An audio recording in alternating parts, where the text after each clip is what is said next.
Hallo meine lieben Freunde von altem Playmobil. Heute geht es weiter mit dem zweiten Teil vom großen Finale. Mit einigen Gedanken zu den legendärsten Playmobil-Sets aller Zeiten. Und mit den Eisenbahnfahrvideos, die ihr euch so oft gewünscht habt. Nächste Woche kommt dann der dritte Teil mit den Neuzugängen des letzten Jahres. Wir beginnen dort, wo wir beim ersten Teil aufgehört haben, bei den Lieblingssets aus meiner eigenen Kindheit. Da fehlt mir noch mein letztes Playmobil-Set, das ich mir 1987 gemeinsam mit meinem kleineren Bruder gekauft habe. Die Goldwäscher 3747.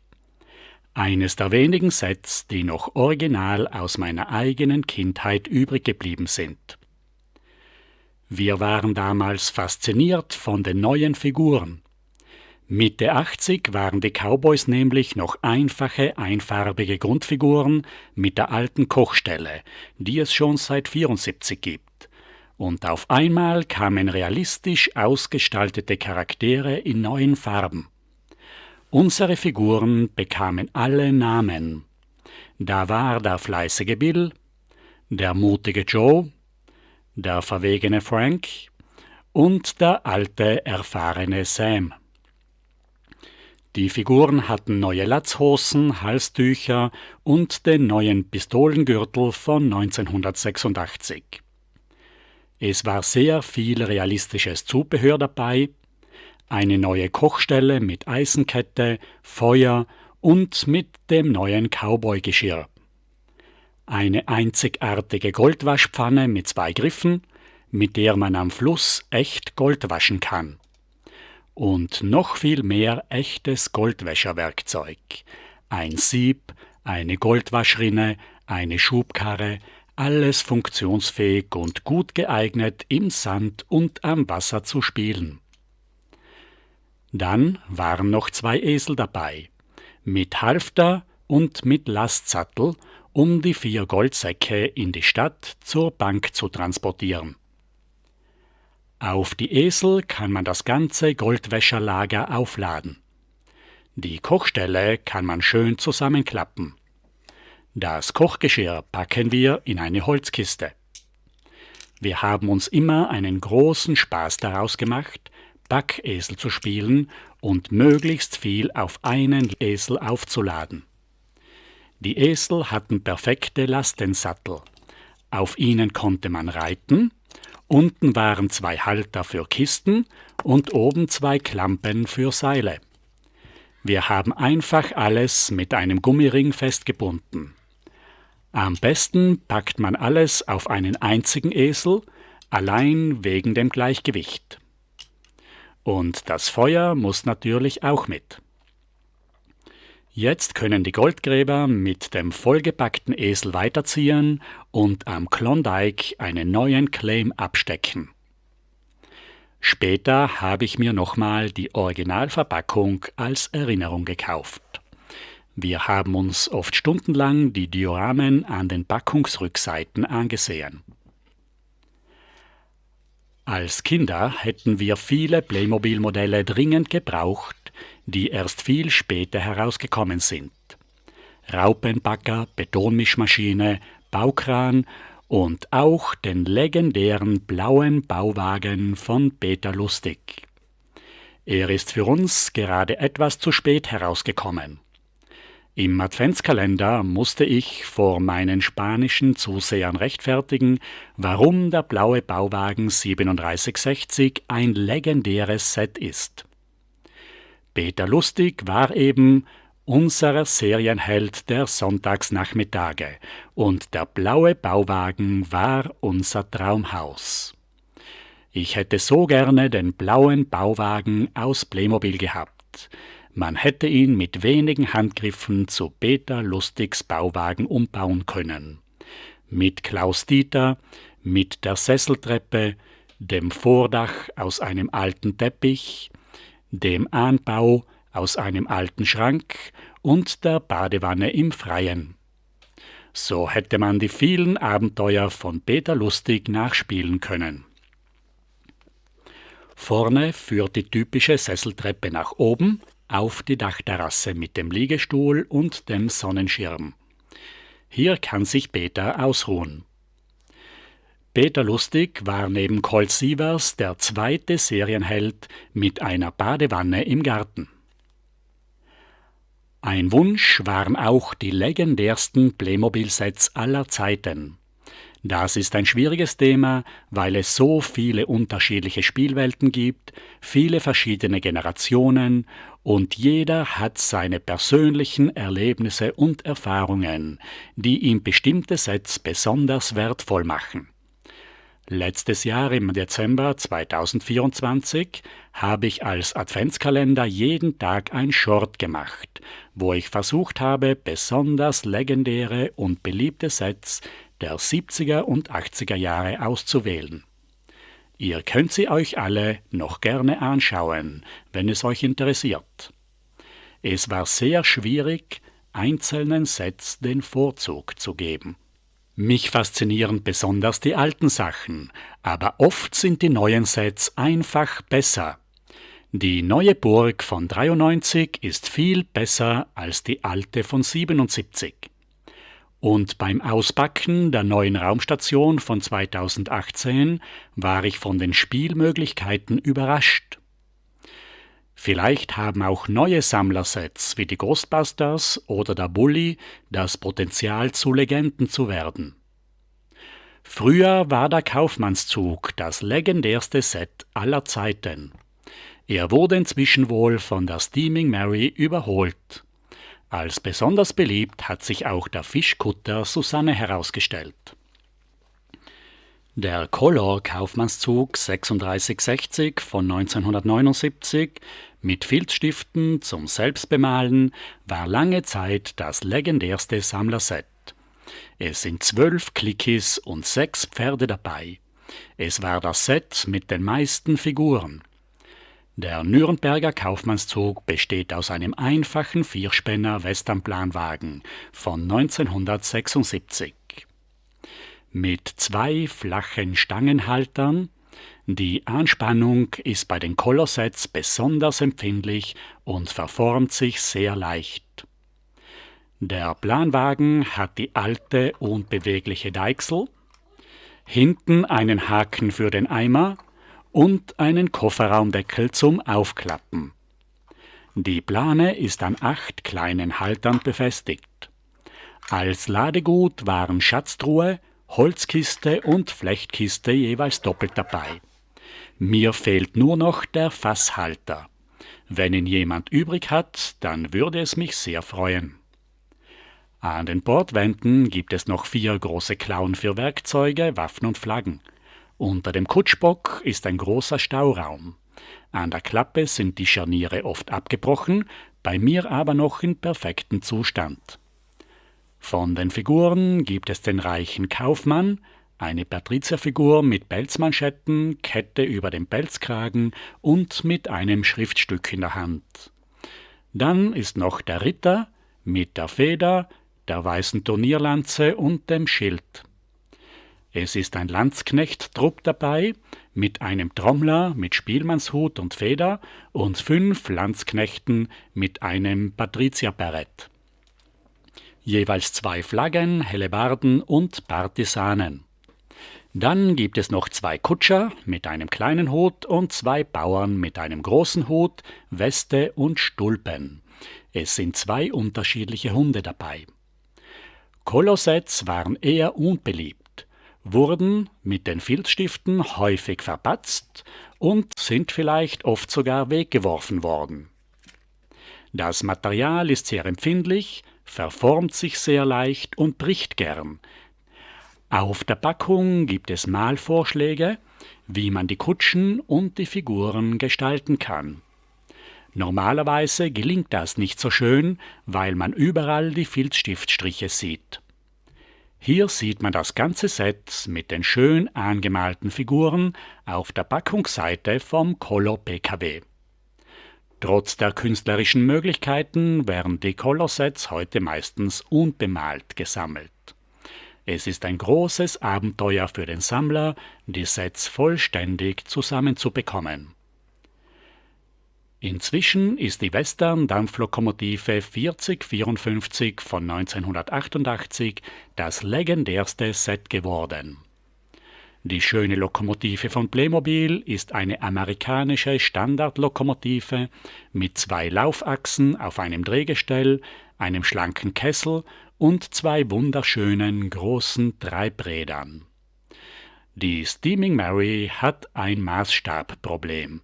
Sie ist eine Normalspurlokomotive, die auf eine 1 Meter Schmalspur G im Maßstab 1:22,5 verkleinert wurde.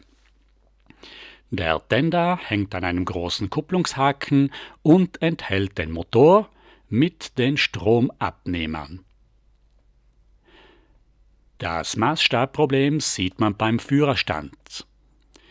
Er ist zwischen den großen Treibrädern eingepfercht. Auf den Seiten gibt es 2 kleine Sitze, wo nur Figuren ohne Latzhose Platz haben. Und man kann nur in der Mitte stehen. Am Heizkessel sind 3 Armaturen, eine Ablage, 2 Kurbeln und ein Hebel. Die 2 Sitze sind sehr klein. Der Lokführer mit dem dicken Bauch kann sitzen. Der Heizer mit der Latzhose muss im Mittelgang stehen bleiben. Das Dach schaut hinten vorbildgerecht vor. Am langen, schlanken Kessel ist der Sanddom und der Dampfdom mit der Aufschrift Steaming Mary. Vorne gibt es eine kleine Metallglocke und einen großen, typischen Westernschornstein mit Funkenfänger. Man kann ihn abnehmen und er passt auch perfekt auf die alten Lokomotiven. Vorne haben wir die große Laterne, die Betriebsnummer 174, links und rechts 2 Beilstangen und vorn den großen typischen Kuhfänger mit aufgestecktem Longhornschädel. Vorne hängt das Drehgestell mit den 2 kleinen Laufachsen auf einem beweglichen gefederten Hebel. Einzigartig bei dieser Lok sind die 2 großen Treibräder. Auf dem Kolben steht die Marke der Lokomotivfabrik Rogers in New Jersey mit der Seriennummer. Vom Kolben aus geht eine Treibstange auf ein Treibrad und zwischen den Rädern hängt das Typenschild. Am Tender ist Brennholz gestapelt, mit dem die Westernlokomotiven betrieben wurden. Vorne rechts ist ein Werkzeugkasten und hinten am Tender der Deckel für den Wassertank. Beim kleinen Set ist der Lokführer und der Heizer dabei, beim großen Set sind diese Figuren der Schaffner und der Lokführer. Die Lok hat keine Beleuchtung, das erste Treibrad ist nicht gekuppelt und läuft während der Fahrt manchmal nicht mit. Das ist äußerst störend für einen Modellbahner. Die Seitenpuffer gibt es normalerweise bei den Westernloks auch nicht. Sie sind notwendig, weil Playmobil für alle Waggons dasselbe Fahrgestell mit den Seitenpuffern verwendet. Beim Adventskalender hat sich der Fischkutter Susanne 3551 von 1983 als besonders beliebtes Juwel von Playmobil herausgestellt. Er ist ein zweimastiges Boot. Den wunderschön geformten weißen Rumpf hätte man ursprünglich mit einem beiliegenden braunen Color-Filzstift anmalen sollen. Es ist ein schöner, durchgezogener Kiel, auf der Seite 2 Stützen, hinten der Halter für den Elektromotor und eine schöne Schiffsschraube mit Ruder. Am Bug gibt es einen echten Metallanker mit einer Ankerkette. Es ist eine rote Boje aufgehängt. Steuerbord ist ein Bügel mit 2 Umlenkrollen und in der Mitte eine große Winde, mit der man das Seil mit dem kleinen Plastikhaken ablassen und einholen kann. In der Mitte gibt es auch eine Luke für den Frachtraum. In der Mitte ist eine schwarze Wanne für das Ladegut. Bug und Heck sind innen mit einem Styroporteil ausgefüllt. Hinten ist der Führerstand mit dem Namensschild Susanne, am Dach die Hupe und die Positionslichter, am Heck 2 Klampen zum Festmachen des Bootes und hinter dem Führerstand ein Handfeuerlöscher und ein Rettungsreifen. Es ist ein reicher Fischfang dabei, 5 kleine, 4 große und 3 Spezialfische in 4 gelben Plastikkisten. Am Mast fehlt mir das Positionslicht. Das Schiff hat eine Schrattakelung, die Takelage habe ich selbst erneuert, weil die Originale fehlte. Am Besanmast gibt es ein Radar. Für die Flagge waren Aufkleber für 10 unterschiedliche Länder dabei. Der Segelbaum liegt am Dach des Führerstandes auf. Am Dach sind noch Hupe und Positionslichter und ein kleines Loch, durch das man eine Leine durchführen kann. Im Führerstand ist ein schönes Steuerrad für den Kapitän. Es sind noch 2 identische Fischer dabei. Solche Zwillingsfiguren gab es Mitte 80 bei mehreren Sets. Die 4. Figur ist ein grüner Decksmann mit Bootshaken. Am ganzen Fischerboot gab es nur eine einzige Angel und kein Fischernetz.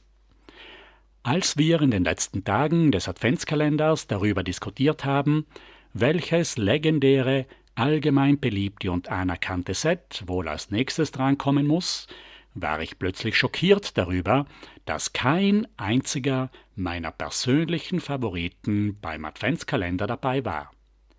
Deshalb möchte ich euch jetzt meine persönlichen 3 Sammler-Lieblingssets zeigen.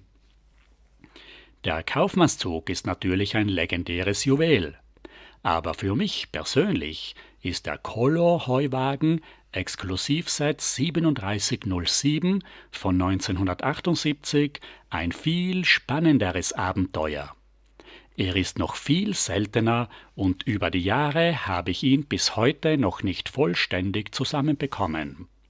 Er ist eigentlich das alte Ochsengespann 3503 in Weiß. Von der Ochsenanspannung habe ich das Doppelkummet, das auf die Stange eingeschoben ist. Aber mir fehlen die 2 weißen Joche. Ich setze hier ein schwarzes vom Standardwagen auf. Sie werden in die Haken vom Stangenhalter eingehängt. Den restlichen Wagen habe ich vollständig in gutem Zustand. Hinter dem Kutschbock die 2 Werkzeughalter, auf der Seite Haken für Eimer und hinten für die Laterne. Es sind 4 Figuren dabei, eine Bäuerin, eine Magd und 2 Bauern, 2 Ochsen, eine Kuh, ein Kalb und ein Hund. Es gibt eine Mittelalterschubkarre und mir fehlen noch die weißen Milchkannen. Hier ist ein Foto, wie das vollständige Set aussehen sollte. Die Steaming Mary ist ohne Zweifel die schönste Lokomotive von Playmobil und ideal für ein abenteuerliches Westernspiel. Als Sammler und Modellbahner schlägt mein Herz aber besonders für die Schlepptender-Lokomotive 4052 von 1983. Die Lokomotive schaut nicht nur wunderschön aus mit ihren Windleitblechen, den funktionierenden Spitzenlichtern, sondern sie hat auch wunderbare Fahreigenschaften mit den 2 Motoren. Die Lokomotive hat nämlich 2 gleiche Standardmotoren eingebaut, einer ist im Tender mit den Stromabnehmern und ein zweiter gleicher Motor ist in der Lokomotive und bildet die 2 Treibachsen. Vorne ist noch eine Laufachse mit einer Kupplung pendelnd angehängt. Vorne und hinten gibt es 3 Spitzenlichter, die während der Fahrt leuchten. Die Lokomotive trägt die typische Betriebsnummer der Deutschen Bahn 99 für Schmalspurlokomotiven. Am Aufkleber steht das Betriebswerk Zirndorf. Im Führerstand ist rechts ein Sitz für den Lokomotivführer mit 2 Hebeln und links steht der Heizer mit einer Kurbel. Am Tender sind die Aufstiegsstufen mit 2 Schwenktüren. Die Kohlewanne hat vorne einen Schieber, den man aufmachen kann. Am Tender kann man den Deckel der Wasserwanne öffnen, es ist aber nicht empfehlenswert, echtes Wasser einzufüllen, wenn man keinen Kurzschluss verursachen will. Es ist der Heizer und der Lokführer dabei. Speziell bei diesem Set ist mir nichts über alternative Aufkleber von anderen Bahngesellschaften bekannt. Die zwei Motoren garantieren eine absolut kontaktsichere und butterweiche Fahrt mit großer Zugkraft. Meine Kinder hatten noch das Glück und durften mit allen Lokomotiven spielen. Inzwischen sind die Preise aber wie verrückt angestiegen und heute würde ich das nicht mehr erlauben. Meine Tochter war ein großer Fan von Playmobil Magazin. Sie war einmal mit einem Bild in der Fanpost. Mein drittes Lieblingsset als Sammler ist das Exklusivset 3129 mit dem grünen Zirkuslaster und dem Raubtierwagen von 1980. Das Set passt gut zum orangen Zirkus 3194 von 1979. Der Lastwagen gleicht dem Polizei-LKW 3233 von 1976. Der Käfiganhänger ist wieder 3514 von 1979. Es ist eine Rampe dabei, die man vorne einhängen kann. Die Deichsel ist drehbar, die Räder haben weiße Felgen und schwarze Hartplastikreifen. Unten gibt es einen Kofferraum mit links und rechts einer Klappe. Die Fenster sind vergittert, hinten ist die vergitterte Eingangstür mit der Aufstiegsstufe, die man abnehmen kann. Darunter ist ein Zughaken. Die Käfigtüren kann man verschließen und sie rasten unten ein. Die Anhängedeichsel ist 360 Grad drehbar und hat zwei Handgriffe. Der Innenraum ist mit einem Gitter abgetrennt in zwei Abteile für die zwei Löwen. Es ist ein Löwenmännchen und ein Weibchen dabei. Der kleine Lastwagen hat die alte Form von 1975, aber mit neuen weißen Felgen und schwarzen Reifen. Die Ladefläche kann man abkippen mit einem Hebel. Hinten kann man die Bordwand aufklappen. Wir sehen das Zugmaul und zwei Halter für Verkehrsschilder. Auf der linken Seite ist die Werkzeugkiste mit einem schwarzen Deckel. Das ist der einzige LKW mit grauem Fahrgestell. Unten sehen wir die Metallachsen mit der Federung. Es sind zwei gelbe Tierwärter dabei mit Putzzeug und zwei Löwen. Die schön beweglichen Tiere können sogar den Schwanz drehen, den Kopf bewegen und den Mund auf und zuklappen. Das Löwenmännchen unterscheidet sich vom Weibchen nur durch die Mähne. Auf die Ladefläche kann man das ganze Zubehör aufladen. Die Putzsachen und die Leiter vom Käfigwagen. Dann kann der Mitarbeiter die Deichsel halten und an den Zughaken des Lastwagens anhängen. Die zwei Figuren haben als Fahrer und Beifahrer im LKW Platz und der Käfigwagen mit den zwei Löwen kann sich auf die Reise machen. Wunderschön sind die Aufkleber mit einem Tiger, dem Schriftzug Zirkus und am Wagen nochmal ein Tiger und ein Löwe gemeinsam auf der Vorderfront des Käfigwagens. Jetzt lassen wir das Gespann noch einmal vorbeifahren. Das waren meine persönlichen Lieblingssets und jetzt kommen wir zu den Eisenbahnfahrvideos. Mit allen 5 16-Volt-Lokomotiven. Die zwei kleinen von 1980, Dampflokomotive und Güterzuglokomotive, die wunderschöne große Schlepptänderlokomotive von 1983, den Rottenkraftwagen von 1986 und zum Schluss die Steaming Mary von 1988. Ich zeige euch einige Ausschnitte aus meinem Eisenbahnvideo vom 19. April 2024. Eine LGB-Anlage braucht eine Menge Platz. Ein kleines Doppelgleisoval ist ungefähr 2 Meter breit und 1,70 Meter tief. Zuerst lassen wir die kleine Dampflokomotive vom Oktober 1980 eine Runde drehen. Sie war im Personenzugset enthalten, aber jede Lokomotive gab es auch einzeln zu kaufen. Das alte Modell war bis 94 am Markt, 95 bekam die Lokomotive einen grünen Führerstand, bevor sie 97 auf Funkfernsteuerung umgestellt wurde. Das zweite kleine Lokomotivenmodell ist die rote Güterzuglokomotive. Sie wurde 95 in gelber Farbe erneuert, ist 97 ausgelaufen und 2008 als Vedes Sonderset mit Funkfernsteuerung erneuert worden. Als dritte Lok kommt jetzt die große Schlepptänderlokomotive von 1983, die wir heute schon kennengelernt haben. Sie war bis 1994 im Sortiment. Sie hat mit ihren 2 Motoren eine besonders ruhige Fahrt und eine große Zugkraft. Besonders schön sind auch die 3 Spitzenlichter, vorne an der Lok und hinten am Tender. Jetzt lassen wir alle 3 Loks gemeinsam vom Bahnhof abfahren. Wir sehen jetzt die Lokomotive von vorne in Fahrt. Jetzt fahren wir hinter der Lokomotive mit und sehen die 3 Spitzenlichter hinten am Tender.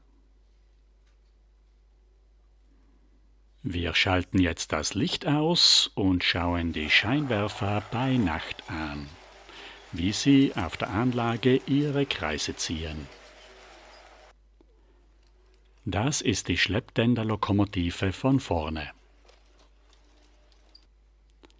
Und hier sehen wir nochmal die Anlage von oben bei Nacht.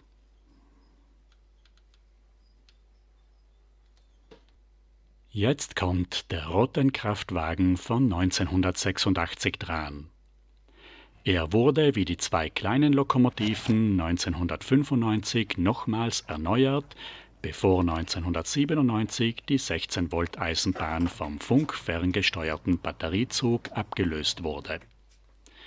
Der Bauzug hat tolle Spielfunktionen. 2 Stützen zum Ausfahren. Er hat den Baggergreifarm, wie vom Transportlader 3475 von 1980 aufgebaut. Die Bordwände kann man aufklappen und die Ladefläche auf 2 Seiten kippen. Wenn man die linke Verriegelung öffnet, kippt die Ladefläche nach rechts. An beiden Seiten gibt es einen Kipphebel.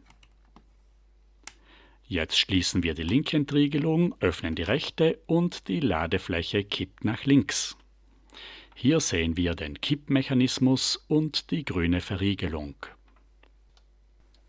Jetzt geht es in den wilden Westen nach Colorado Springs zur legendären Steaming Mary.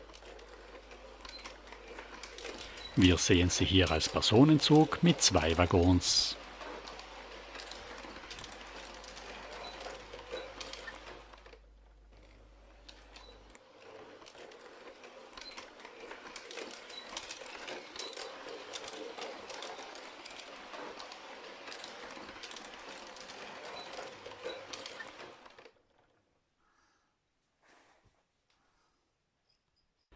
Jetzt fahren wir mit der wunderschönen Lokomotive von vorne mit.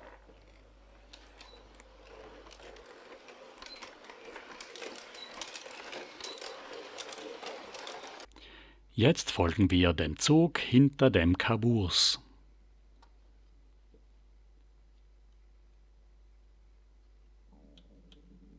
(1997) kam der batteriebetriebene funkferngesteuerte RC-Train heraus. Das Video habe ich euch am 16. August 2024 gezeigt. Zuerst gab es den blauen RCE, der 1999 einen Mittelwagen zum Aufladen von Kleinwagen und Fahrrädern bekam.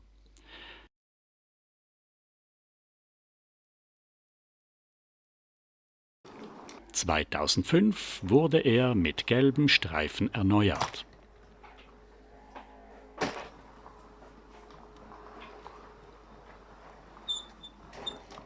Mir selbst gefällt die Lokomotive 4010 von 2005 am besten. weil sie ein besonders realistisches Erscheinungsbild hat.